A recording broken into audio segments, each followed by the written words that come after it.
وأنتم الأعلون إن كنتم مؤمنين أما بعد خرد نے کہہ بھی دیا لا الہ تو کیا حاصل خرد نے کہہ بھی دیا لا الہ تو کیا حاصل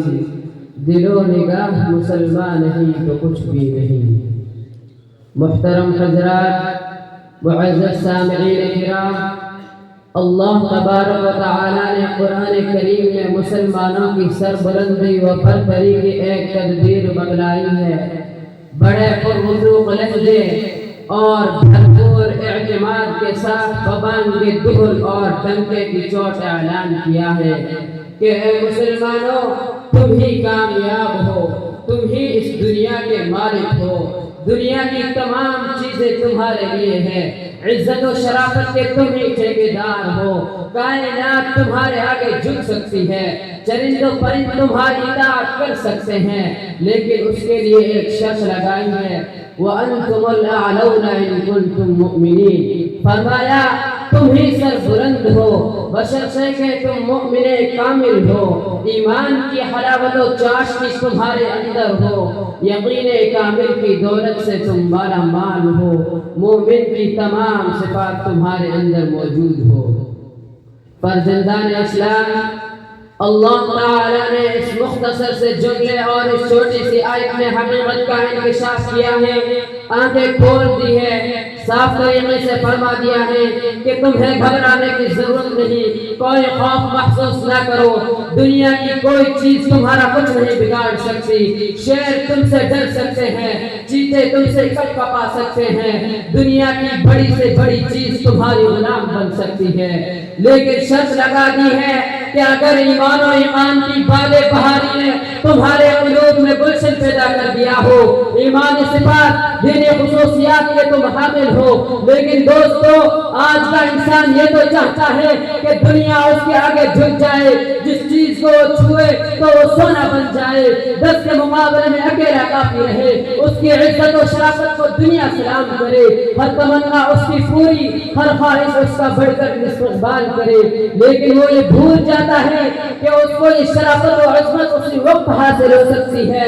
جب خدا کی غلامی کرے، رنگ و خون کے بتوں کو پاش پاش کر کے ایک ہی حقیقی فرمانروا کا پرستار ہو، چڑھتے سورج کی پوجا چھوڑ کر مقصود حقیقی کی بارگاہ میں سجدہ ریز ہو، اس کا یہ مقام تبھی حاصل ہو سکتا ہے جبکہ اس کی ہر چیز اللہ کی ہو جائے۔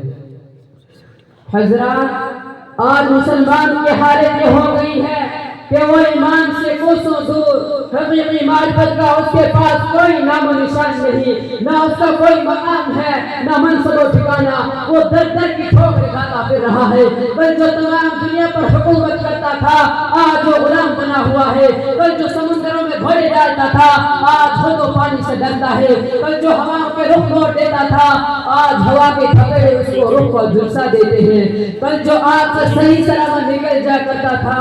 آج اس کی حالت یہ ہو گئی ہے کہ ایک ہی چنگاری اس کے پورے وجود کو خاکستر کر دیتی ہے، کل جو حاکم تھا آج محکوم ہے، کل جو آقا تھا آج غلام ہے۔ حقیقت یہ ہے کہ فلاکت و نعمت نے اسے گھیر لیا ہے، پریشانی و ذبوحانی اس کی قسمت بن گئی ہے، اس کا ایمانی شعلہ سرد پڑ چکا ہے۔ مولانا حالی نے درد بھرے انداز میں رونا رویا ہے، گھٹا سر پہ ادبار کی جا رہی ہے،